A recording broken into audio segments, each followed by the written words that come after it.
Yeah, I think at the beginning of this sort of before to the now times, there was a pressure and a big tagline about doing more with less. And I think that um, leadership and businesses hadn't course corrected to the new normal.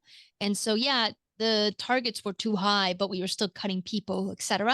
I think that's normalized. I think that that's better. Of course, you and I were talking about like maybe it was too easy to operate businesses and before, and so this is maybe what normal feels like. It's hard. It's hard to hit targets. It's hard to scale businesses.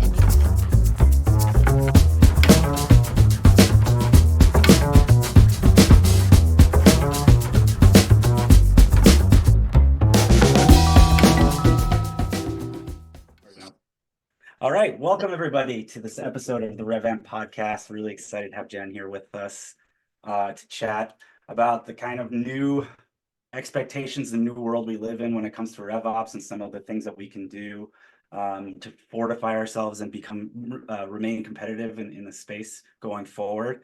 But before we jump into the conversation, Jen, why don't you go ahead and tell the folks at home a little bit about yourself and your background, how you got into this fun world we're in. Yeah, I love talking about me. That works. So I'll start a little bit about my journey. My name is Jen Igartua. I run a consulting company called Go Nimbly. We're a RevOps consultancy. We were the first to call ourselves that. So been around more than I think we've hit 10 years. So right around 10 years. But if we fast forward to when I started my career, I started at a company called Bluewolf, which anybody that's been in the industry for a while might recognize. It was the first Salesforce partner. I think the story is Mark Benioff called our CEO, Eric Berridge, and said, "Hey, I need services." And then he started Bluewolf and they kind of blew up from there. So I started my career. I was the first hire for their marketing automation team.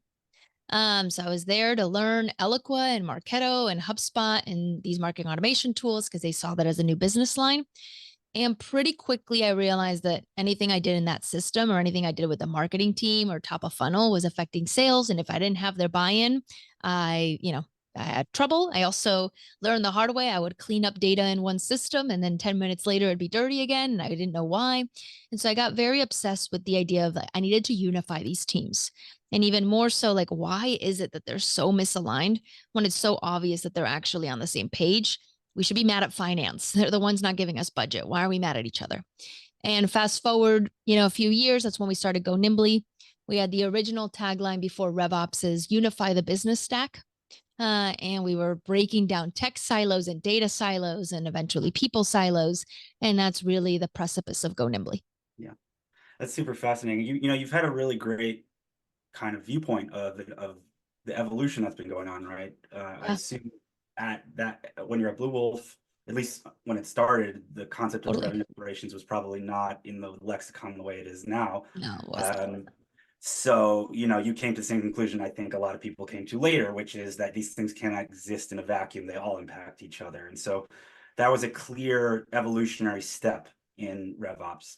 I think that, with all of the uncertainty and changes and all the things that have happened in the last, let's say, 5 years from COVID, and then everything that's happened since then and now, and introduction of large language models as a kind of big thing as well. I think we're seeing the evolution continue here, where somebody who had kind of, let's say, quote unquote, grown up in the before times. Had expected one thing going forward, and the ground may have started to shift under them. And so I think those changes are really important to kind of identify, and so that people can really ensure that they have longevity and don't kind of fall out from the needs of the space. So I kind of wanted to touch on that. I know when we spoke before, there were a few kind of core pillars here, but in your estimation, what are some of those changes? Well, first, let me say, do you question the kind of baseline hypothesis there that there's an evolution, or do you see it this similarly? No, I don't think any of us can question that things have changed. I was joking around with someone. I'm like, man, I'm done with gut punches. Like it has been just like 5 years of like COVID and great resignation and the tech space has felt also a bunch of gut punches in the past year, right? And so No, there's definitely a change, and we know that economically, right? Money just got more expensive. That's it. Like, it's as simple as that. We can't throw money at things the way we used to. And that inherently has changed the way that we do business, especially in the SaaS space. And so I do not question your hypothesis that things have changed. I think that there's a couple of areas, and also AI, right? AI coming into place has put a fire under a lot of businesses, and making sure that they're setting up for the future, and it's confusing. And what does that even mean? So yeah, I'm with you.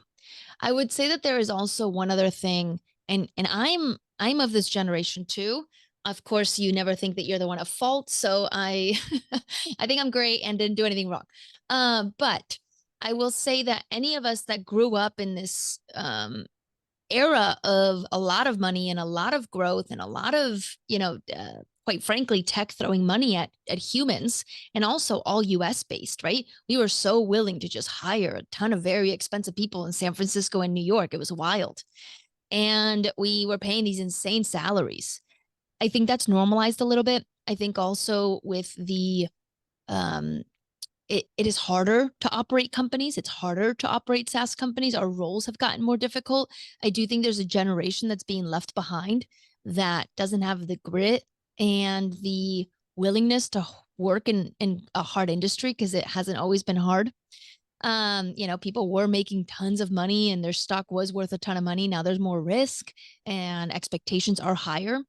So I think that we are in the midst of quite a lot. I was at the CEO summit for Pavilion, I don't know, a couple months ago. I broke my leg during, so you think I'd remember. But I was there, and Jason Lemkin was talking about this, that there's this like lost generation, this quite frankly somewhat senior leader right now that hasn't been in the trenches, and they don't know what it's like to have this grit to operate businesses in a really hard space. And so I think we have this gap in the market as well. Yeah, I agree. I mean, I think, and I'm of this generation too. I'd like to think I'm a unique snowflake, and Not I don't us, not us. fly We're that, great. right? I think I fall into what they call a geriatric millennial, which Yeah, is an me absurd too. notion. So, most of the time I've been in the zero interest rate phenomenon Right. environment. But I'd like to think of myself as being aware of, history and the Sure. dot-com bust and all of these Right. things. Um, and so, I think that I agree, and it sometimes it's tough love for people to hear Sure. that, but you also don't want you don't want it to be lied to. If you're gonna, there's definitely a need to Yeah. buckle down and take on certain challenges that you may not have had to before. Um, but one of the things, I know that the kind of using the term more with less is a bit of a misnomer, Sure. but one of the things that I've observed and that many have observed is that we were in a world where, regardless of the cost, growth at all costs, Right. like it doesn't matter, just get the next one. If that means, spend as much as you want, as long as you Right. get that customer, we'll Yep. figure it out and we'll get more money and investment. And obviously that's changed. Yep. And one of the byproducts of that is that more of that revenue growth is now being looked at uh, as a function of increasing or maintaining your existing base of Yeah. customers. And so what is the impact and the requirements on someone in a RevOps role to start focusing on that part of the funnel? And where can value be added? What are some of Yeah. the insights and skills that are needed there? Yeah. Isn't it wild to think that as SaaS operators, we need to be thinking about retaining revenue? Crazy that that's also important. I'm actually here for it. I like this era. I like building companies that are customer obsessed. I like thinking about the long term of a customer's lifetime with you. I like renewal workflows. I like expansion workflows. I find them really fun. I think probably because I spent a lot of my career in top of funnel, that maybe there's a newness for me that I enjoy. I mean, I've been doing it for a while, but there's something I really love about that sort of post sale motion. And I also feel like customer success has gotten the short end of the stick for a long time, and that's also changing. They're getting more investment, and they're getting a seat at the table, and I'm here for it. So yes, that's changing. NRR is becoming really important, being tracked more than I've ever seen it before. Really thinking about how much are we not only retaining but expanding of existing revenue. Can we have targets around that? Can we have motions around that? And it's not just a fingers crossed the CSM will do it. You asked about some cool things. So some things that I'm seeing that are really fun and everybody should do. So two things. One, I think our handoff to our go-to-market team is broken. We are doing a disjustice to sales and CS and even marketing folks by here's the typical workflow. Somebody submits a form online and I stamp it with an MQL date and I change the status to ready or MQL or fill in the blank. And as a salesperson, maybe I get an alert. Maybe I look at a list and I scroll down, maybe, and I see other campaign history and I try to understand this came from a webinar and I pick up the phone. That's crazy. It's crazy that we are. And then we get mad that the call went badly. Then as marketers, we're like, you should have known that they came to the event and that event was about XYZ and you should have talked about 3 of these features. And it's like wild that we have these super high expectations, but we're giving people basically the bare minimum. So it's a project we've done now with a few of our customers. And it's not just for sales. You can think about it as new business or expansion or onboarding, but essentially saying, hey, this customer prospect, free trial, whatever, needs a human touch. And how do we give somebody an alert that not only says, hey, you're required to pick up the phone or send an email, but also this is why. And also here's really interesting data points about their usage, about demographics, about things that are going on in the industry. Like, why do we think that? And I think one of the big trends is when I first started my career, we wanted to normalize these data points and put them in like 100 fields. And now we're almost going backwards and be like, nah, just give them a paragraph. Like, let them skim a paragraph that says, hey, this company just did some funding. Their CEO is super engaged in the platform. One of the champions just deactivated. And they visited pages around features 1, 2, and 3. Like, I can pick up the phone and have a conversation now, as opposed to lead source webinar. So I think that's like a huge category of a place where we can help every part of the funnel, but let's actually have a really compelling way to hand off, a lead, a customer, a churn risk. Yeah. I said 2, but I'll pause there for a sec. Well, like I'm so ready to dive into the data thing as well. Yeah. But also just for the folks, some of the folks at home, maybe we could just give a quick kind of definition of NRR and what it means, what it's measuring, because that actually, like, the name itself is somewhat of a misnomer if you think about it. But yeah, it's net revenue retention. And you'll also hear GRR, gross revenue retention. And I mean, you could just think about it as I start with 100K from my existing customer base.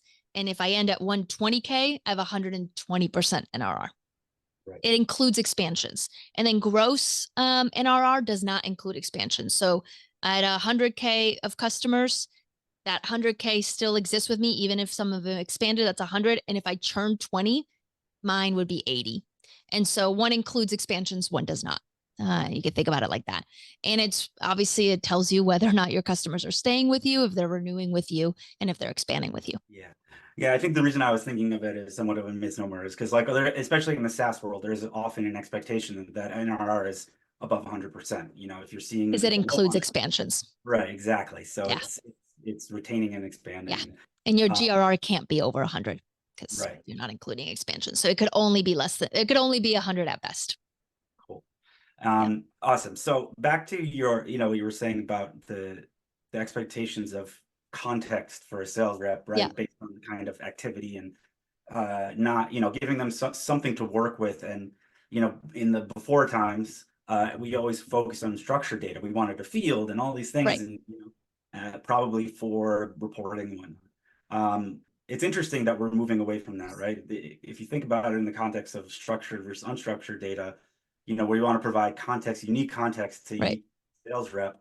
Obviously, I mean, to my ears, I think, AI kind of has a big part to play here as well. Sure. But yeah, I mean, so let's talk a little bit about that. About a year and a half ago, 2 years ago, I don't remember when it was. It was like around Thanksgiving. What is time?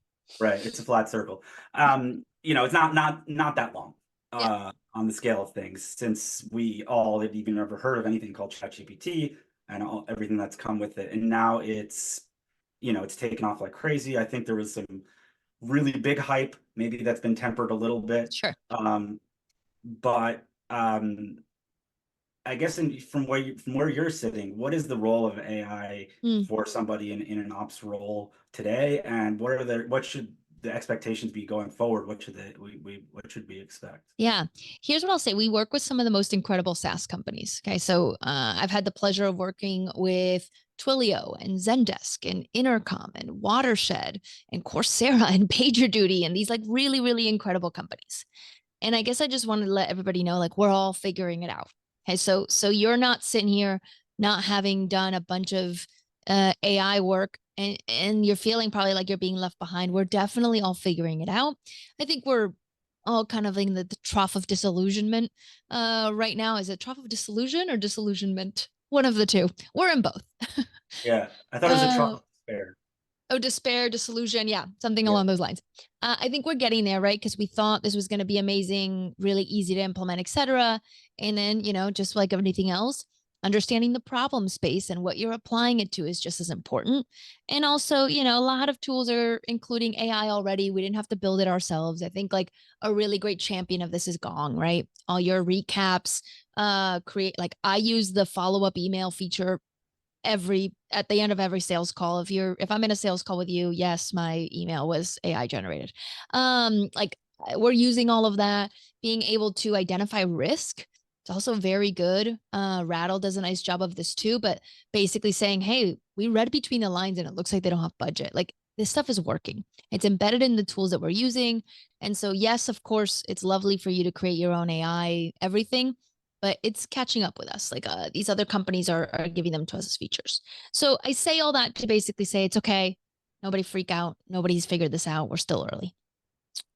The other side of it is we don't want to get one of the easiest ways to get left behind is if your data is a mess, right? So if you do want to do interesting analytics, interesting automation, where you start to doubt it, because you could feed it data all day long, you could feed it prompts all day long, but if your data is bad, then the automation's bad and the insights are bad and the follow-up emails are bad, all that good stuff.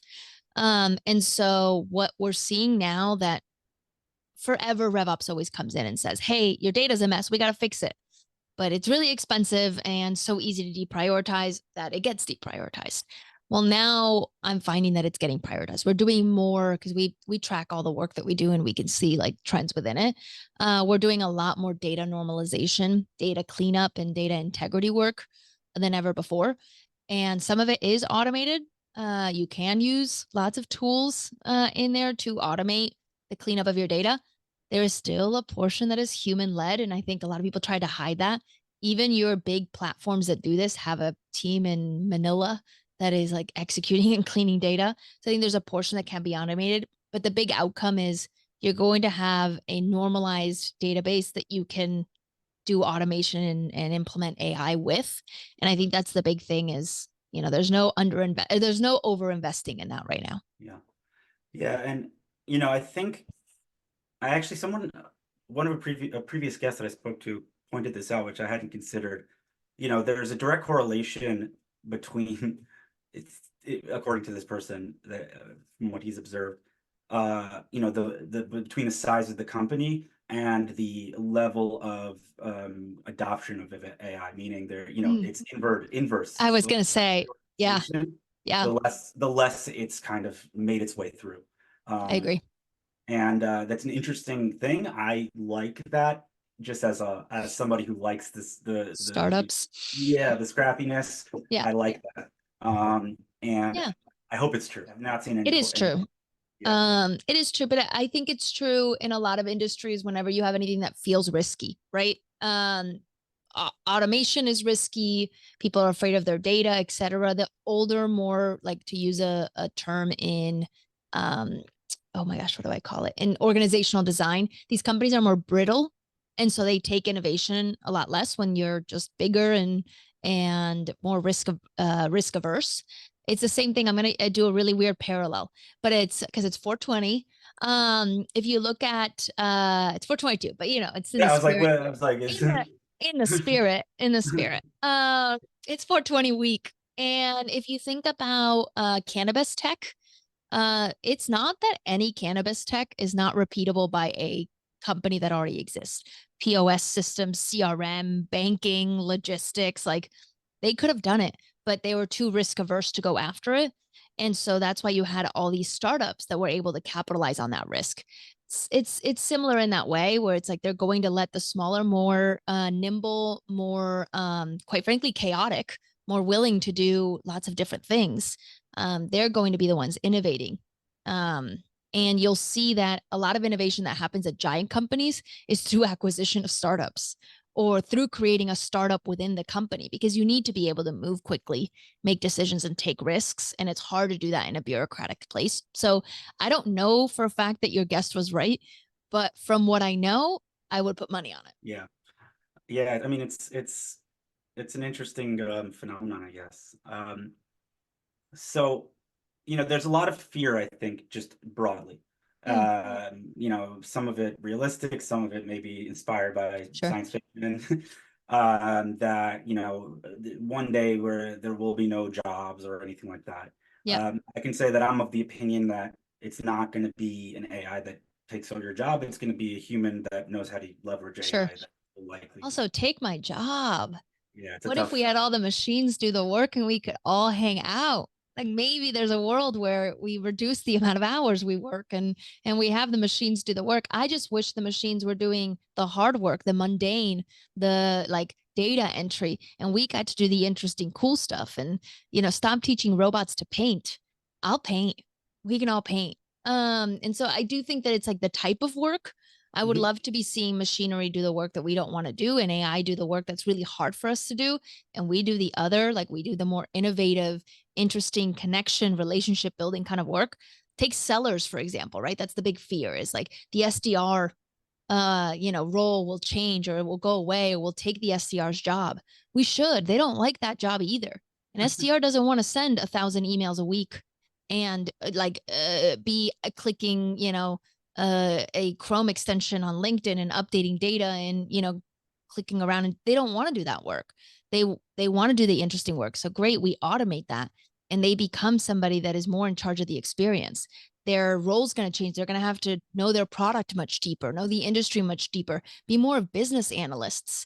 And actually what sales development was a long time ago, right? Which is go meet with people, go to events, go be in person, go, understand the space, go add value. And so, sellers are still necessary. We're going to elevate them. And I think that's the same across the board. Less data entry, but, more data analysis. Like we'll figure out the new normal. I'm I'm not zero afraid of it. But I welcome it. I think that um, my worry is that the world is on fire and uh climate change is happening, and that's the thing we should all be afraid of. AI may not catch up to us if we don't fix the other bigger problems. Maybe AI will help us fix those bigger Maybe problems. AI fixes that. That would be rad. I mean, that's kind of what I hang my hopes on. But I mean, Yeah, that's a deep question, right? totally. I I have to believe somewhere deep down that we figure it out, and maybe AIs help us there, or else For we sure. don't. Oh, I think that's a huge application. My sister is actually, she's a geneticist and a data scientist. She works at a company called Tempest. And they work with like giant data sets doing really interesting pharma research to understand like, hey, can a drug do X or like which treatment is best for cancer? And they're investing a lot of money. And what does the power of AI do for this kind of research? That's still very deeply based on like science. The scientist doesn't go away, right? Like there's still the scientific method that is driven by an individual, but using machine learning to do that, like they're going to figure more out. They're going to discover more things with the use of AI. Like they already are. I fully like see that. And so, yeah, apply that to climate change. There's no reason why we can't come up with better strategies and better understanding through it. So, um, I'm hopeful. Yeah, I'm bullish, bearish, which is the good one? The The bull one is where you're good, right? okay. Bull Yeah, I'm market. bull. Yeah. Yeah. Um, I think. there's a I'm bull pretty in sure. Wall Street. I think that's Yeah, what they want. yeah. So I'm bullish on Yeah, humanity and the future. I same. have to be.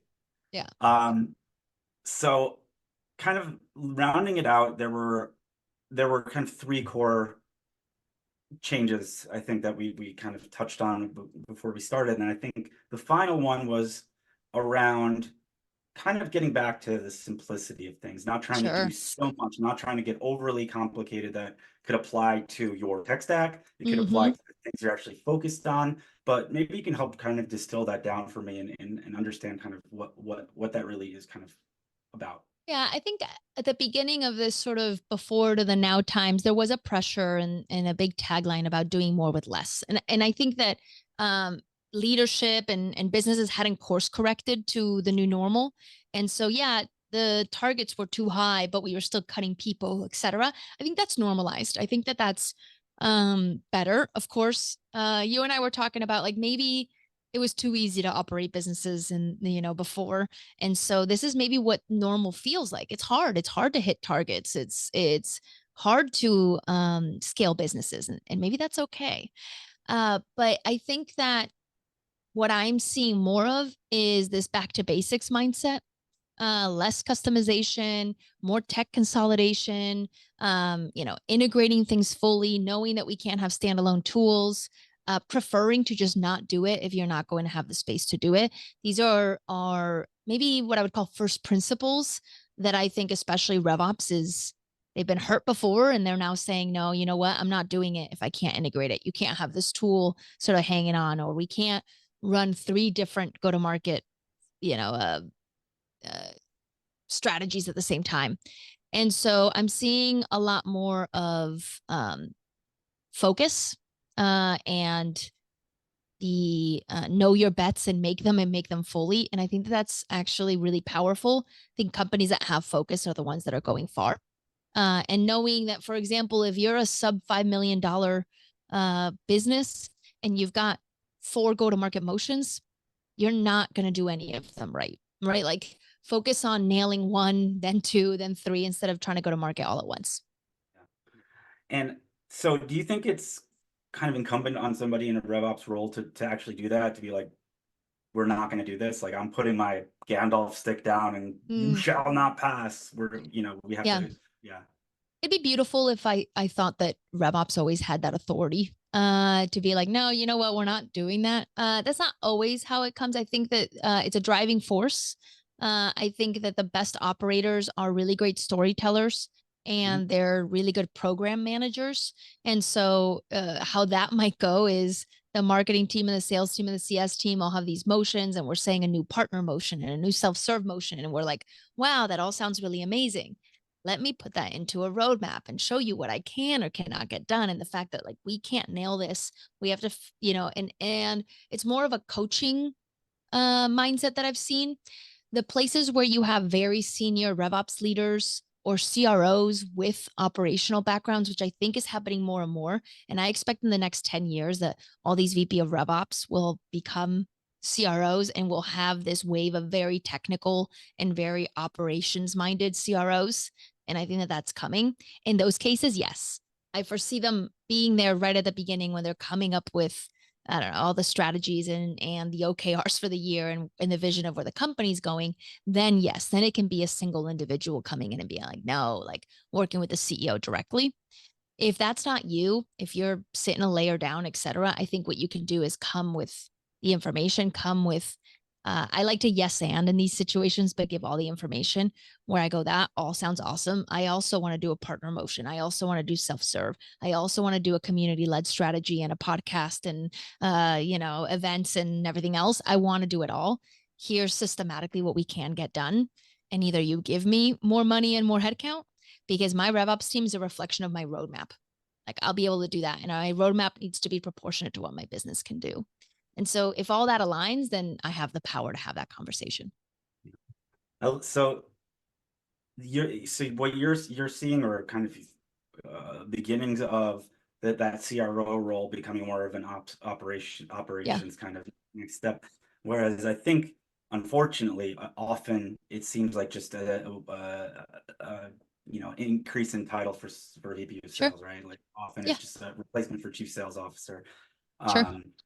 But so that's an interesting observation, and I wonder, I wonder if that's something we're going to see increase in how much it's happening, like if the pace of Mm. that change is going to increase.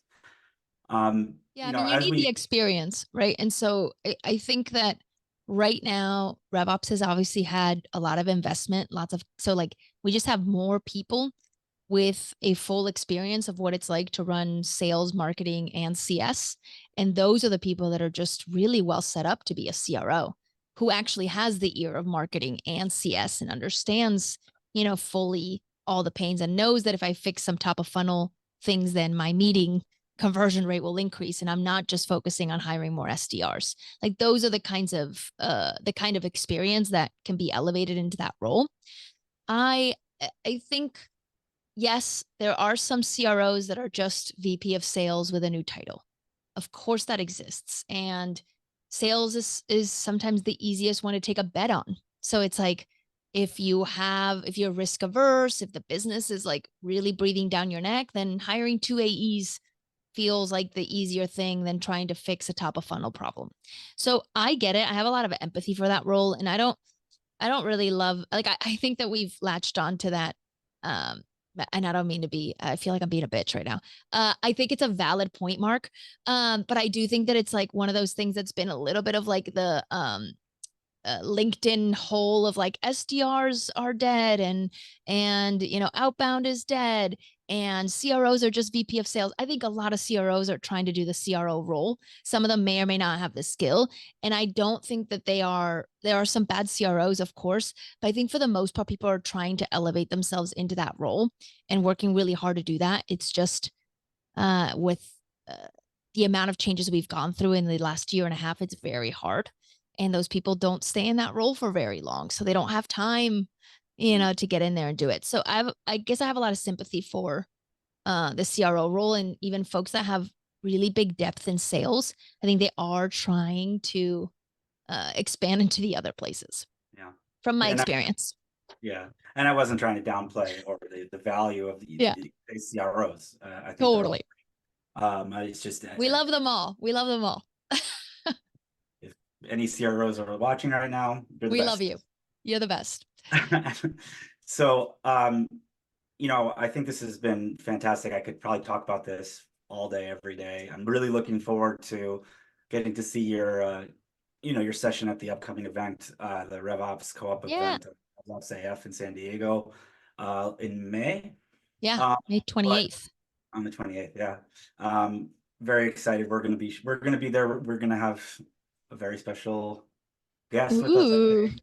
Booth. It's gonna be fun. Be a love lot that. of fun. Very excited for San Diego.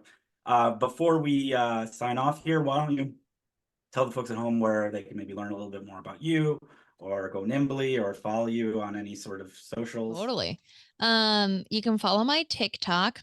Just kidding. Yeah, if you follow me on Twitter, it's just me complaining to Delta about how their coffee's bad. So don't follow me on Twitter. LinkedIn, you can just find me. I'm pretty active on there. I started a new little video series called This Week in SaaS, where I cover something that happened in SaaS that week. They're these like kind of like 2-3 minute videos. So I would love for people to watch those. And then the other fun thing, if anyone wants to nerd out about B2C, I didn't talk about that too much, but I also own a game company. I make like physical board games. Yeah, And that's awesome. yeah, I it love was that. a hobby, a hobby that is making over $500,000 a year in revenue, and now becoming its own little business. Where we got picked up by Amazon. We're having pitches with Walmart and Target for some of our games. We're coming up with 2 more games this year. So it's been really interesting to build a B2B kind of a consulting, working with the best SaaS companies, and then also at the same time building a $25 like consumer goods and the marketing in both. I'm like learning also like I want more B2C and B2B. Like I think we just need to adopt a lot of what B2C has done. They're way more innovative and have paved the way for how you buy and sell. Yeah, And so I've had a lot of fun sort of learning about that. It's why I created This Week in SaaS. I was like, I have fun with it. It's videos that are fun. B2C brands are doing it. And so I'm leaning into that. So if anybody wants to nerd out on that, I'd love to. Yeah, B2B is like what, a few years behind B2C, but they're always the leading in, right? I mean, Facebook was the one that figured out kind of growth hacking, Totally. and we all SaaS products use it now. So, Yep. they had TikTok, and then now it's like we're all kind of starting to do short form videos on Yeah. it. LinkedIn has a beta feature I saw that when you're looking at your feed, you can now go video only. So like it's TikTok now. Yes, I have access to You that have beta. it. Yeah. And it is literally, I mean, I've never had a TikTok account. I use Google, YouTube Shorts. You use Google. Exactly. Google Short, See Google's videos. yeah, but it's the same. It's the Yeah. exact same user interface. So it's coming. Yeah. Very cool. All right. Well, thank you so much for Thank taking the you. time to chat.